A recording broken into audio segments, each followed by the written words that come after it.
this all being part of Summer Game Fest, which is filling the void for E3 this year, there's been a lot of chatter about, what does this mean for the future of E3? And like, is this going to be the norm from now on? We know the next year Summer Games Fest will be an in-person and online event again, as well as E3. So you'll have both kind of competing for the headlines and showcases and whatnot. So how do we feel about how Summer Game Fest went, both from having been there and from having watching it remotely like Ed and I did? How do we feel about this being like, do we want this to be the norm? Do we want this to be the successor to E3 or what? I do. Yeah, I think it's good. Yeah. There's probably different reasons. Now, I don't know what it was like for someone at home, and I don't know what it was like for somebody who came from E3 because I didn't do either of those things. I covered E3 remotely last year, and even that was a lot of chaos. But everything that I heard from other journalists at this event, E3 is always chaos. It's running, it's stress, it's cramped, it's appointments, it's fighting for games, it's fans and journalists and creators all in one spot, and it's a mess. So being able to walk in, now this was my first big gaming event. I was able to walk in and it was completely chill. Like, it was a little crowded. There were Twitch robots running around. I believe we all know I'm a little snippy with Brendan maybe sometimes, and somebody's Twitch stream definitely caught it because I turned around and the girl was like, so, I'm a little cranky when I'm hungry. But it was definitely a weird experience, but I think it was great. I think we got the time we needed. The way that I managed our schedule, we actually had almost all of our appointments in the first day so that the second day we could go back and re-experience the things that we wanted to, which I absolutely needed to. I also got to go play a lot of the games that Brendan had appointments for because we had split up everything. So I liked that was an option. I liked that you weren't waiting in a line for 3 hours to play 5 minutes of a game. There are a few things I definitely think they can improve. I think it could be bigger. Yeah, I think so, yeah. I think there could be more places to work. It wasn't really writer friendly. Like there were some small benches in a dark room that you could sit on to type if you wanted to, or outside. And LA is not a nice place to sit outside. Yeah, it is warm. Yeah. So, yeah. Now, that being said, E3 is supposed to come back. Right. Yeah. So I am 98% positive that Summer Game Fest will still happen. I think Jeff Keighley's already said it. Yeah, they've announced it. Yeah. And from some of the questions that we've been asked and some of the things that we've talked about with other people is gauging what they need to make it better. So I think they're aiming to go bigger. I think they're aiming to go better. I just don't know how, and I don't know how that comes into play if E3 comes back. Because in past years, if I'm not mistaken, a lot of big companies have pulled out of E3. Brendan, you said Microsoft now stays in their own theater, right? Yeah, because they have that Microsoft Theater, and even they used the Novo this year. So they have places they can just do it themselves. And same with Sony. Sony usually does something off-site because they don't really need to have the full space. And Nintendo's been doing its Nintendo Directs for years now. So what used to be all kind of in the E3 show or around the E3 show just kind of uses the fact people are in LA to do their own things. And EA itself, EA as well, is one that usually will set up a little thing in West Hollywood. And you now know how far that is from the show floor. And that's from the show floor. Yeah, that's not cool. They would do. They'd set it. It's not cool, bro. That's not close. They kind of did. So I do think that E3 is going to have a place there, but as more and more shows like Summer Game Fest and Microsoft Fan Fest and stuff like that happened, there's just less reason to be in the convention center rather than just, E3 is also happening as I'm doing these 12 other things. And that's kind of what happens. Now, Brendan and I didn't get to go to the Summer Game Fest event. There wasn't an actual event. Like, it was just the stream. There weren't people there watching it. And if there were, then they were top secret people and or perhaps fake. But like all the journalists were flying in that day. So I was getting off a plane we were watching Summer Game Fest on the plane because I bought Wi-Fi. We were. Yep. It didn't go well, but Granted, you weren't supposed to be on the plane still at that point. But we were not. true. That is true. But yeah, it's that events. I think those should remain for fans. But what happens to the fans that want to play the games? Like E3, they got that chance. I don't believe it was cheap. It was a few $100. It wasn't cheap.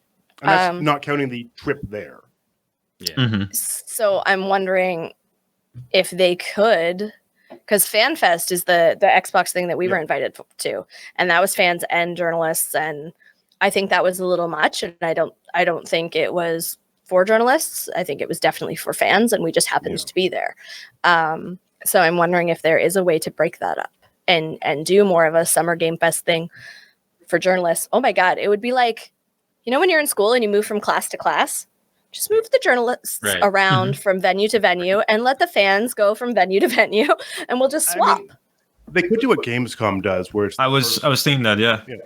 The first 3 days are just press, and there's basically it's barren other than press, and then after that they're like, no, press is done, and then the public just kind of swarms in like a tidal. I thought E3 did do that. No, E3 basically was the full E3 event. I think it had one half day or something like that was press only, but even then it was kind of like, you get this morning, yay. And then you're fighting for access with the public right after that. Exactly. Mm-hmm. And I totally think the public want to see this stuff. That's fine. But it doesn't work if you have an appointment and you're stressed about making it and you're having to fight through a wave of people just to make it 100 feet. Because to be clear, the appointments are back to back to back to back. There's no 15-minute window. There's no. I literally booked us from 10 a.m. to 5 p.m. And thank God when we got there, the booths I could throw something at. Brendan at PAX, I also handled the schedules. That's what I do here at CGM. And he may not have liked me at the end of the first day. So that's just how it works. I think the way Gamescom does it, where they actually do basically, you have the public spaces, which are the giant showrooms that have the massive statues and the really bombastic layouts. But they also I want to see that. Room. But the press room is basically what they did for Summer Games Fest, where it's a bunch of meeting rooms, and they have 3 to 4 consoles, and they say, you want to come in here? We have appointments, and that's how you do it. That's all you do. And after the 3 days, that press area just literally just closes up shop, and it's just not there on the 4th day. Yeah. And that makes sense. Basically, have Summer Games Fest for the press, have E3 for the public, have the same things basically in both places, but the press have the developers. But they'd all have to work together. Yeah. Now, as you guys watched it from home, from wherever, right? But also along with PlayStation and Xbox and Day of the Devs and PC Gamer Fest, and please, there's probably 47 more, right? Right.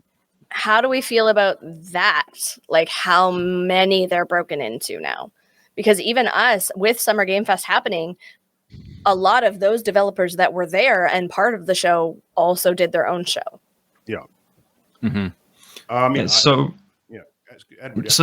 this was one of the problems that we faced last year and 2 years ago, where it's so disparate that it's what's happening at any time and no one really knows. It feels like it's always Devolver's happening now. Cool. I suppose I will tune in, but I didn't really know. Or PC gaming show, Day of the Devs is happening. It's all segmented and fragmented, and everyone wants you to go to their stream, to follow their platforms, to do this. You're being tugged in multiple directions, and also I don't think they use their time very well. I think there's a lot of filler. PC gaming show is a very long show in general, but I think it's a lot of game. It's a lot of filler. And I think that's what happened with the Summer Game Fest kickoff as well, where I was like, okay, well, it's a lot of stuff, but none of it is the big hits, because the big hits now, PlayStation got Resident Evil and Street Fighter 6. Cool.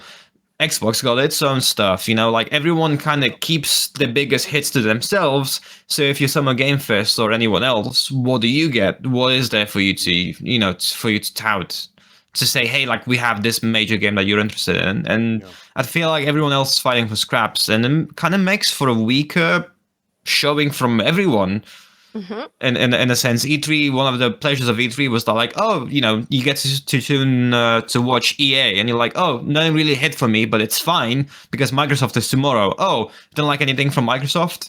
It's fine because Nintendo is tomorrow, even if it's not EA, even if it's not E3, it's a direct or something. This time it was like, oh, this is kind of over, and then 2 days from now we have Capcom, and then just multiple events. Even the Dragon's Dogma event 2 event that was tonight, why wasn't that part of the Capcom show?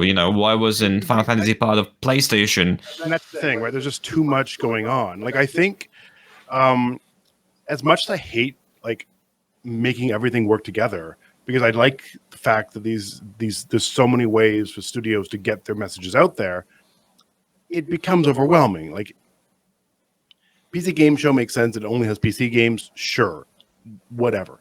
But when you have PlayStation, Xbox, Capcom has its own things. Square has its own thing. It might have a few things. But you know what?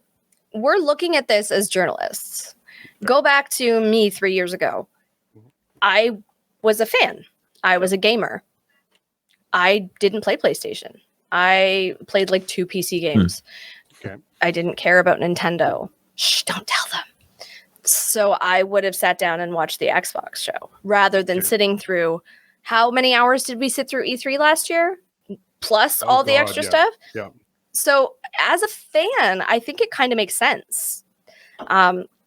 It sucks if you love everything. That's hard. But I don't think anybody really does. Like, Chris, I don't think you would have been super pumped about the Xbox show, right?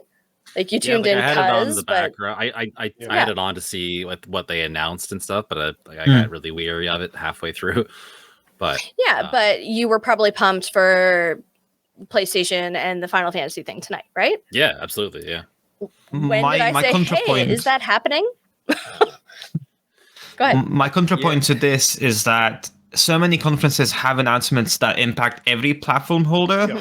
For example, for me, I'm a big Persona fan, and I play primarily on PlayStation, but the Persona announcement wasn't the Xbox conference, even though it comes to everything. It was clarified the day after. Yeah. It was basically like, oh, by the way, it's coming to everything. We just kind of announced their piece. Exactly. Throw the extra money to have the 24 or the 8-hour exclusivity on that one. Yeah. But it's strange. But it's strange because now we're in a space where you kind of have to watch everything.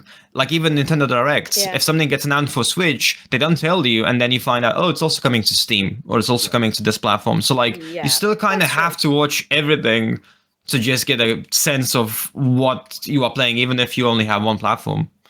Yeah, because you can't like a lot of games will come out for a whole bunch of things, right? So I can't just watch Xbox. So that is hard. I'll give you that. Yeah. That does make sense. Yeah, I don't know how to fix that. I have no fix. I'm out. And to come back to your point about like watching as journalists, right? Like there's a lot of people out there who look to outlets like us and the other ones out there to be like, hey, oh, there was a thing going on. I didn't even know Summer's Game Fest was a thing, or I didn't know this studio is doing a show tonight. Now I know about this game coming out.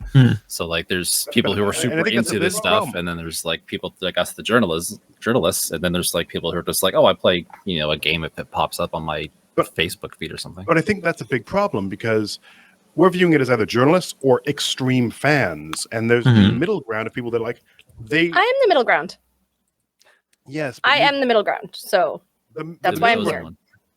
I'm the base. There's a group of people that will never watch a press conference. They'll be like, oh, I'll go to IGN and see what they said about it. So if they make it so hard to cover everything, things are going to get lost to the cracks, no matter how many journalists you have. Like, I think IGN had like 18 journalists covering Summer Game Fest. That's obscene when you consider the fact they probably missed some announcements. But also, it was so much. Yeah, go ahead. Case in point, even preparing for this podcast, I was like, oh, I wonder what was announced in the past 2 weeks. There's no place on the internet I can just search what's been announced in the past 2 weeks, and I can have a full list of just everything. I had to Google Summer Game Fest, and then PlayStation, and then Xbox. I had to make my own list. Yeah, and you also have to know the name of the conferences. Even us, we did a roundup like before of all the shows and when you can watch them. And I am 99.9% positive we don't have them all. Because at the time, some didn't exist. Or just didn't know. And that's insane. We are probably some of the best knowledgeable group of people, not like us out of everyone, but compared to your average gamer. How many of us do we have chatting and talking about the things that we like and the things that we're excited for? So to be missing those huge conferences is a huge deal. And especially when they're going on, like, competing with each other. Like Day of the Devs happened right after Summer Game Fest, but while everyone was flying down for Summer Game Fest. Yeah, that was a problem. And the way that the coverage worked for it, it was, well, it's just after Summer Game Fest. We don't know when that's going to end. Right. But it's just after it. This is also a problem. What? Even with, it's also a problem like, oh, sorry. Stream. Oh, sorry. Yeah. I was just gonna say, like, even today, you know, they announced this Final Fantasy 7 live stream like a week ago, and then just last minute, Jeff Keighley was like, "Oh, I'm co-streaming it," so that makes it unofficially a part of Game Fest. Which I think he did that with everything. Yeah, I think he just showed up. He's like, "I'm here, guys. What's up?" And this is kind of a problem for me, at least personally. When I watch PlayStation, I was like, "Ooh, there's a Summer Game Fest logo." But we never like acknowledge it. It's kind of like this, like, what is Summer Game Fest really? What is part of it? When does it? When does this stop? We understand when it kicks off, but like, when does it? What is included? What isn't part of it? You know. And even with Nintendo, we expected Direct just because it's June, because they usually have something around E3. So it's like, it kind of makes it weird because of E3, not because of Summer Game Fest itself, but because we have a precedent for all of this, right? So it's like, I wish they were more transparent. We're like, hey, here's our schedule. Here's like an official like Summer Game Fest like thing. They all did their own things under one title, even if it was E3. Right. Everyone at Summer Game Fest was calling it Key 3 for right, or not so, E3, not E3, right? So I don't care who it is. Batman, if it's under Batman, that's cool. I'm talking with my hands a lot today.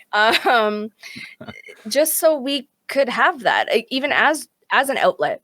Brendan got an email that said, "Here are all the shows happening. Figure it out." That would help. Because we're looking at IGN, and IGN is looking at, I don't know, no one, because it's IGN. But we're all looking at each other to be like, hey, when is that? And when do you see this? And as a journalist, it's a complete shit show. But as a fan, it kind of is too. Yeah. And I feel like this doesn't happen with the other massive conferences. Gamescom doesn't have this problem. Even though it has Opening Night Live, everything is under the same general umbrella. Tokyo Game Show. Yeah, exactly. I was going to say, like, also doesn't have this. Conferences. It's just North America. Well, it's like Gamescom just has, any conference. Like, there's going to be random things around Gamescom, but they're just going to call Gamescom. And they're like, they'll be like the EA Gamescom show or the whatever. And they just kind of, Gamescom is even like a week beforehand, they have some little like announcement things, and it's just like, it's part of Gamescom, just accept it, whatever. Yeah. Even I remember for TGS the year I went, Capcom had a showcase that was just like, oh, this is our TGS presentation. I'm like, cool, that's it. It was still separate. They still did it like, I don't remember if it was earlier or later. It was still separate from like the main show, but they were like, hey, this is our like TGS showcase, showing, whatever. But they still like named it, and they were like, we still kind of want to be part of the same group, even though we do it on our own. I think it's basically the fact that there's kind of a toxicity around E3. So people are trying to separate themselves from it. But without that anchor, it's hard to really say, well, what's going to do what's going to be really the showcase of the thing. And you have the fact that Jeff Keighley is great and he's doing a lot of stuff, but you have Xbox saying, well, that's Jeff Keighley's thing. We're going to do our thing over here. And as great as he is, it's hard to compete when massive publishers are saying they want to be the one anchoring everything. And how do you compete against that? No matter how big of an entertainer or a producer you are, it's hard to compete against companies that basically can buy everything. Microsoft, yeah. Well, and it's all funny too, right? Because like the whole thing before the pandemic was, everyone's not coming to E3, and like Sony sits out 1 year, or the studio wants to do their own thing, and they all kind of drifting away from it. The pandemic hits. And now we're kind of getting back into like this new Summer Games Fest thing, and everyone's coming back into it and doing their own thing. It's like, well, why were you moving away from it? Like, why were we ditching E3 in the first place? Where we're just replacing it with this show that's trying to wrap itself around everything that's happening in June. And I think the problem is it was a cost thing because E3 charged so much for that booth space. So people were like, well, we'll do our own thing so we don't have to pay for the booth space. And they'd still say, yeah, I guess this is our E3 showcase, whatever.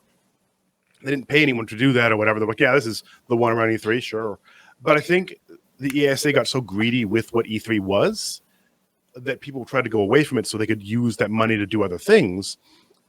But then as soon as you don't have that draw, it just kind of disparaged things around June. So it's like a June announcement period conference, and that doesn't really have it. Hold on. So, Brendan, you've been to a bunch of E3s. Edward, have you?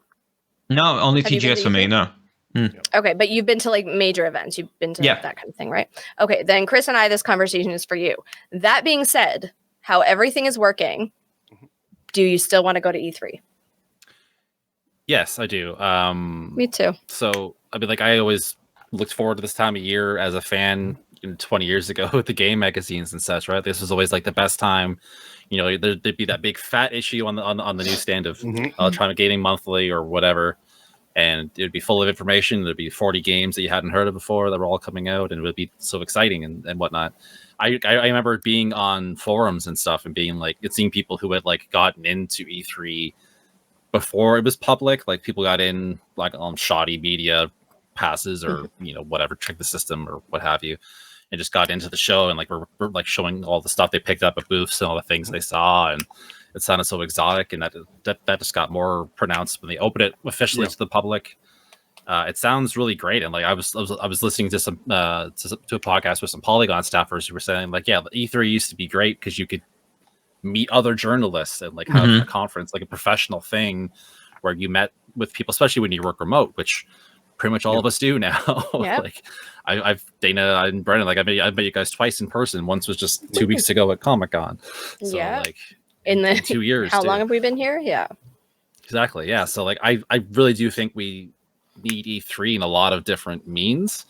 Like I think the journalism industry needs it for the camaraderie and like for the the professional. But does it need to be E3? Or is that just because we want it to be, because we didn't get to do that? I haven't heard one person be like, yay, E3. Like, we got to do that at Summer Game Fest. And I think as they get used to it, I think it will get bigger and bigger. And like I said, they were asking us what we thought and how we felt and how they could better serve journalists and creators. So I think we could get that out of this eventually. But if E3 comes back, I don't know. I feel like Summer Game Fest is my new mom. Like, I don't know what to do. I don't think we need both. So hear me out. Exactly. Here's the pitch that I've kind of come up with. And you can pass this along to your new friend, Jeff Keighley. Thank you. We all know you're best buds with him now. He has no idea who I am, just so we're clear. He will not remember. The ESA and Jeff Keighley need to just combine forces. Just stop competing, because it's just going to dilute everything and make it a total mess. We don't need Summer Game Fest and a new rebooted E3. It's just going to be confusing. So if they could work together, that'd be great. If it was an event that had a couple days for media specifically, so a couple days for like people like us, like outlets like us to get in there, interview devs and stuff like that. So we're not competing with people at the at the public event. That'd be great, because that's just going to make everybody else happy, because people aren't having level up the line cut so that some guy from IGN can go play a game, right? A couple days just for the media. So say it's like a week-long event, Monday through Wednesday media, Thursday through Sunday public, and then throughout you have special curated online content, because we need that now, right? Like, just the way things have gone with Nintendo Directs and all that. And they have been doing that. They have been doing that. There's a lot of previews online on Steam as well for a lot of the games. Right now, what I'm anticipating, I know Brendan's done some writing about this topic. I am predicting fans coming at journalists saying, well, you guys just want all the games for yourselves, and it's not fair. We need to play too, and blah, blah, blah. And again, remember, we are gamers, so I totally get that. But they also come to us for their coverage. So do you want my coverage to suck because 10 million people were playing the same game? Or do you want to give me a day or two? Ooh, I'm yelling. I am feeling things. Or do you want to give us a day or two to deal with our crap so that we can tell you. Because like I said, those Day of the Devs games, I got 6 minutes tops with each of them. So though I was able to form opinions with some of them, I didn't even understand what some of them were. Like so media events and press events, media events and public events are very separate beasts, right? They have different needs and different.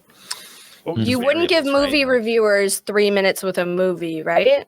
Yeah. But I think it's so much more profitable, right? It's about the money. But here's the thing. I'm going to throw it out there. FanFest did fine. Yeah. But if you throw it out there, I'm sorry. If you're looking at E3 as you want it, the fans think that they don't want any separate thing. It just means that either the journalists are going to butt ahead of you in line and they're going to play the game whatever time they happen to arrive. If you're next in line, that journalist is going to go next. Or no journalist is going to write anything because they're not going to wait in a 3-hour line to play a single game. No journalist has that time. And we learn things about the games that somebody just walking and playing them. Like, not many fans are going to sit down and talk with the person who developed the game or wrote it or designed it. Those are all the same thing. But you know what I mean? I mean, they're different things, yeah. Well, yeah, but they're under whatever. It's fine. There's an umbrella under it. Get on board. Yeah, but like as someone who's at E3 FOMO like forever, you know, it's always been a very exclusive event because you had to either be able to go to LA to go to it, or you just didn't partake. So like, you know, the people who go to E3 and play it are a very small group of people. I'm going to put it there. I mean, E3, like some Game Fest had like maybe 40 to 50 journalists. I don't know the exact numbers. E3 would have thousands. You'd have everyone from like Famitsu will send 20 people. You have IGN sending its 20 people. You'll have someone in Germany, someone in like Brazil. They just send everyone, every magazine, every small outlet. And you know what? That LA Live area we were in, you could do that. Yeah, you can. Just split them all up. Wander from place to place. That's a thing. Yeah. We've been practicing bar hopping for years. I can do it with gaming. My point is to try to fit all those people and the public and have anyone have a good time, you need to find a way to split that up and actually make it so. I'm telling you, my classroom idea makes sense. Split up each of those things. Everybody gets a group. Like college for me, we were all in different sections. Last names A through F went here. So whatever, outlets here to here, go start at the Novo. And then these people start at the Microsoft Theater. And then the next day they're at this theater. And then, yes, we're not all intermingling the way that we want to be, but that's what the parties are for. You know? Yeah, I solved the problem just now, guys. I did it. I think there are ways to make it work.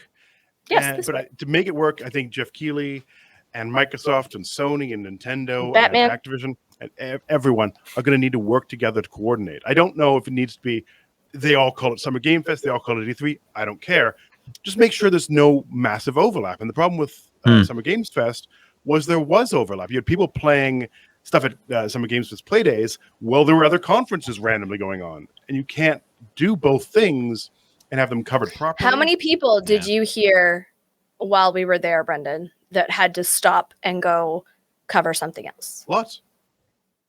So, and they're not all small, like one person outlets. I'm dying. No. So that tells you we can't do it all, yo. Yeah. Yo. Well, actually, one last thing before we move on to like just the main Summer Games Fest showcase to me felt really grindy or very samey, and it's partly because so many games shown was space. Everything was space. You know, that's a coincidence that can happen any year. Like, you know, it happens all the time where you have even like last Nintendo Indie World had a bunch of games with similar themes or visual styles. It happens. But just like it felt like the Game Awards without the awards, and it was just the constant Keighley introducing stuff, and it was. It's like that kills my enthusiasm for the other showcase, right? Like I don't want that twice. I don't need that twice a year. It was very much. Jeff Keighley's group produces great shows, but they have a look, and that's fine. But it also does mean that when you have a few of them a year, they do lose that special spark that makes them so much different. To be fair, that's not just on Jeff Keighley. the Xbox, which we really haven't talked much about, the Xbox showcase, We'll get there. felt also very much like the Game Awards. When they're all remote and it's all a bunch of like, here's going to my next random pre-recorded screen, they will all feel like just a standard trailer reel with a bunch of intermissions. Okay, but that being said, things can change. This was the first year. Well, it wasn't the first year for some. Just hold your horses. Things can change, all that jazz. We know this. But the Game Awards, I don't know if anybody remembers us sitting through the Game Awards last year going, why are there so many trailers here? Yeah. And us saying, this is just Summer Game Fest. Yeah, So right now, I think if they make Summer Big Fest, sure, Summer Big Fest. If they make it a bigger event, I think maybe that'll slow down at the Game Awards, or they'll figure out a balance. They'll find a momentum for one. I'm hoping. Yeah.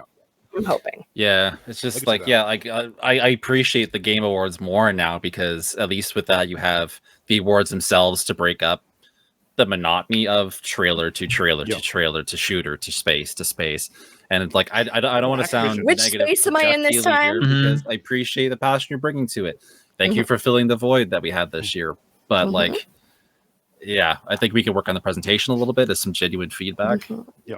I think it's also the sequence of games, right? There were like weird cuts, weird jumps. I understand the ads have to be there, that's fine, but it's just the order in which everything is broadcast to you strange. Like the R2 trailer, strange. The Rock being in it, strange. That there's many things that We'll get normally, there in our next yeah, but like it was just strange, and this happens in the Game Awards as well. But it's tighter at the Game Awards, maybe because they have more things to show, because it's everyone. Kind of comes with one thing. Nintendo comes with one thing at least. Microsoft is there for a bit. Sony's there for a bit. So it's a celebration of everyone. So but even they with can come together. Right. But even with Game Awards, the one thing that really annoys me with the awards themselves is that sometimes they just brush some of them like off. They just say, "Oh yeah, remember this category that we didn't really introduce? This game won," and it's like, this feels like a bit of a blow to not only us, the audience, but also the people who are in the race for those awards. So Now, I they don't agree really with nail that. it.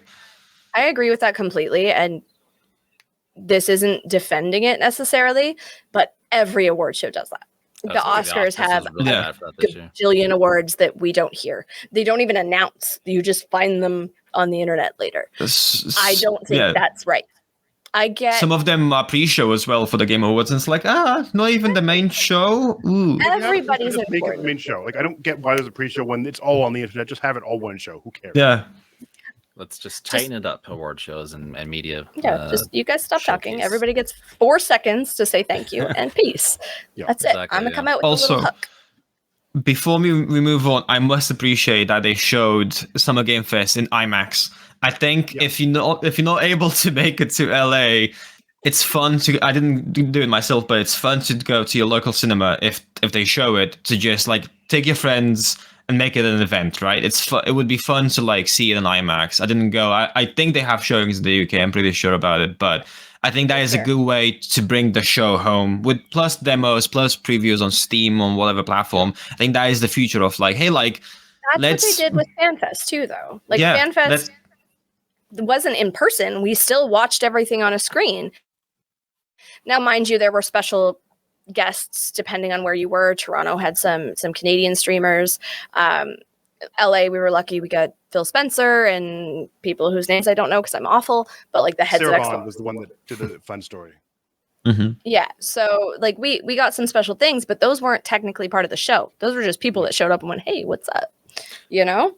Actually, come to think of it too, didn't in 2020 when they first came up with Summer Game Fest to fill the E3 void and the pandemic and all that stuff, didn't they partner with studios to produce demos and stuff? Like, it wasn't like they did the first show. Yeah, but even they're still doing it. It's Summer Game Fest, like Steam previews of a bunch of the games that were at Summer Game Fest. You can download demos on Steam. Yeah, Not like a much smaller part of it. Like I are the hero, but it's not promoted. It's not marketed in the same way. Yeah, there are quite a few. it was like a big selling point of the first time. It was like, hey, you know how you never get to play demos at E3 when you're sitting at home? We're bringing demos to you. Happy 2020. Yeah. Like, it was a big. There's over 30 new Xbox demos on the way for Summer Game Fest. So that is for everyone to play. ID at Xbox, yeah. That's really cool. Well, we'll see what next year brings for our June news deluge. But should be interesting. There's a lot of ways they could go with it, and hopefully we can kind of consolidate and unify a little bit on that. But moving on.